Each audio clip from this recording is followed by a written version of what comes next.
We're all waiting for something. Yeah, we are. We're all waiting to be happy, aren't we?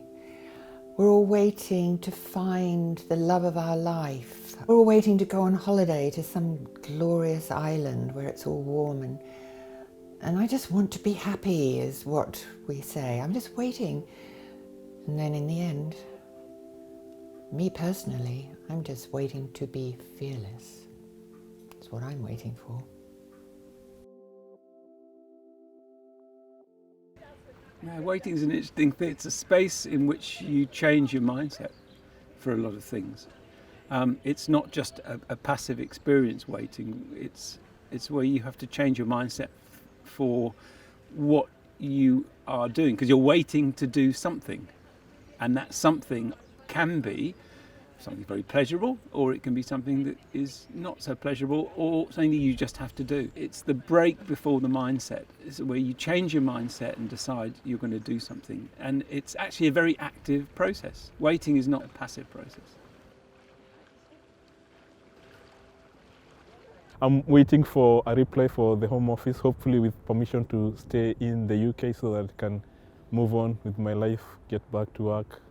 I applied for asylum to remain in the UK because I'm a gay man.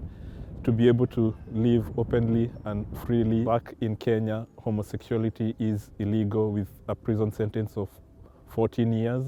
Plus, the people are very homophobic and there's risk of mob violence, which in Kenya is termed as mob justice, where people take the law into their own hands. Initially, it was causing me lots of anxiety, lots of depression. Whenever I got a letter from my lawyer, I would feel panic attacks. I've learned how to cope, how to have positive thinking, which has helped me cope better, but it's still a stress.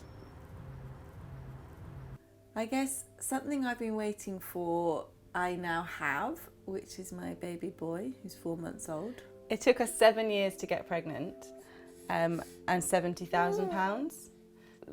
That was an incredibly long, incredibly painful wait. Waiting for something that might never happen, yeah, it's demoralising. It's the first thing you think about when you get up in the morning. It's the last thing you think about before you go to bed. It's every other thought. Is this interminable waiting ever going to end, or am I going to get to a point where I have to just accept that this is not going to happen, and therefore stop the waiting, which would be a real relief, but not get the thing that I've wanted so much.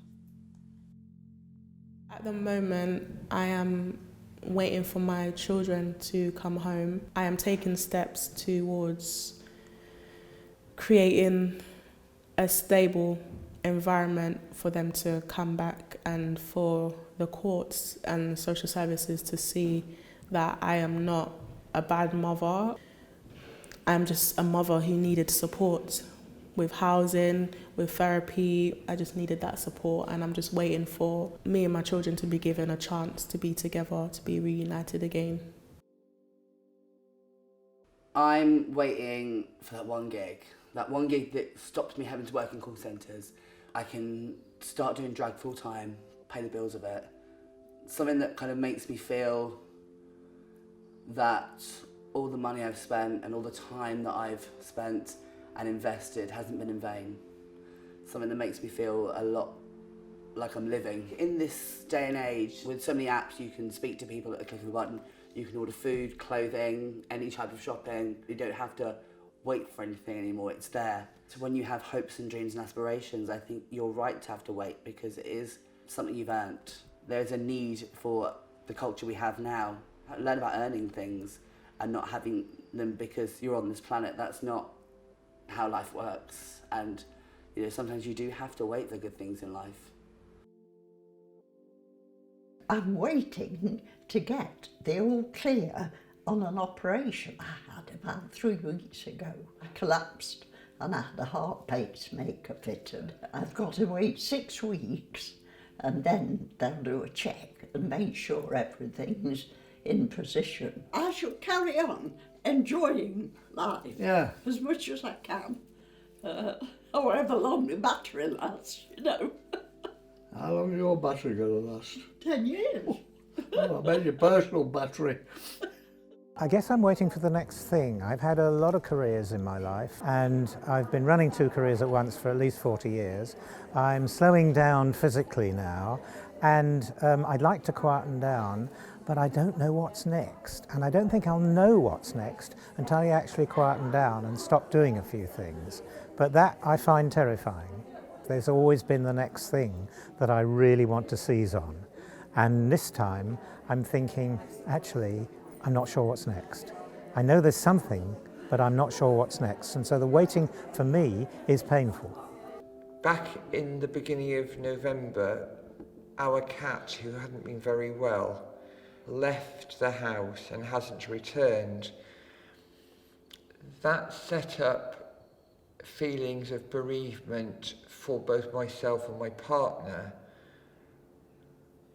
But I then realised I was waiting for his return, and we know in our heads that Smog was very ill, so he left the house to maybe go and sleep outside and then died. But with him doing that has left me feeling that he hasn't died, that there is a smidgen of hope in my head that he will turn up again. My partner has a very different view and believes that Smog has died and will not be returning. And I know my head is saying that, but my heart realises that actually there's that longing for him to return, so therefore I'm waiting for him to return. It was actually 3 years ago that I was diagnosed with a brain tumour. It has felt like a death sentence. I received a death sentence. I am waiting to die. I am aware all the time that I'm awake, and probably because I don't sleep very well all through the night too, I'm aware that I'm waiting to die. The end is now in sight. The only problem with it is that I don't have control over the end. My husband died badly of a brain tumour many, many years ago. My daughter was hugely affected by his death. I don't want them to have to go through it again. I want to die with dignity.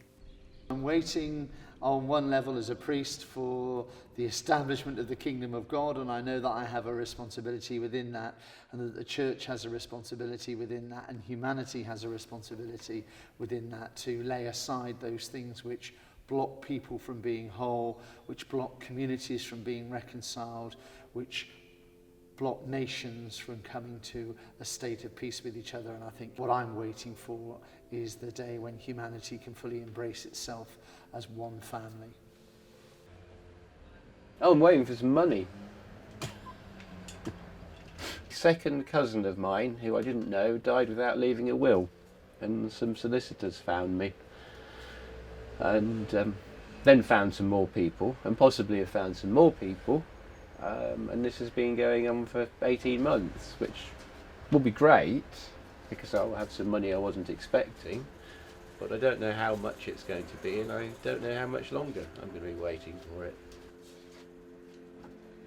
Win the lottery, or just, well, retirement I suppose as well, just so I can sit back, relax, and just not have to get up in the morning, because as I'm getting older now, getting up in the mornings is hard work, so I hate it, but yeah, just to be able to sit back, relax, and just chill.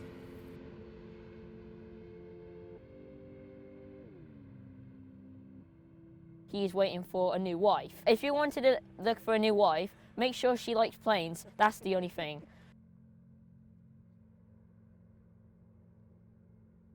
Still waiting after 63 years for Mrs. Wright, the girl of my dreams.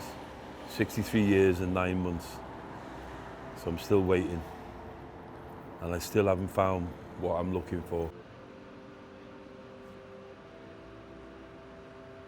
I'm waiting for my book to be published on love, and seeing all the people lined up who would love my book, myself, and a lot of people that come to see me. They're waiting for love. They're waiting, they want to find their true love, their true soulmate, their true partner. And what I say, love is inside of us. So when we're able to love ourselves and find the love inside us, your true love will appear. It's all inside us. It's an inside job. Why are we here? Why were we invented and given this amazingly beautiful planet Earth, to destroy? I mean, what a nonsense that is. Why are we here? What's it all about? And maybe dying, we find out. We got to die first, and we're all scared of it. We're all so scared of it. And we don't need to be, because something so much better is waiting around the corner.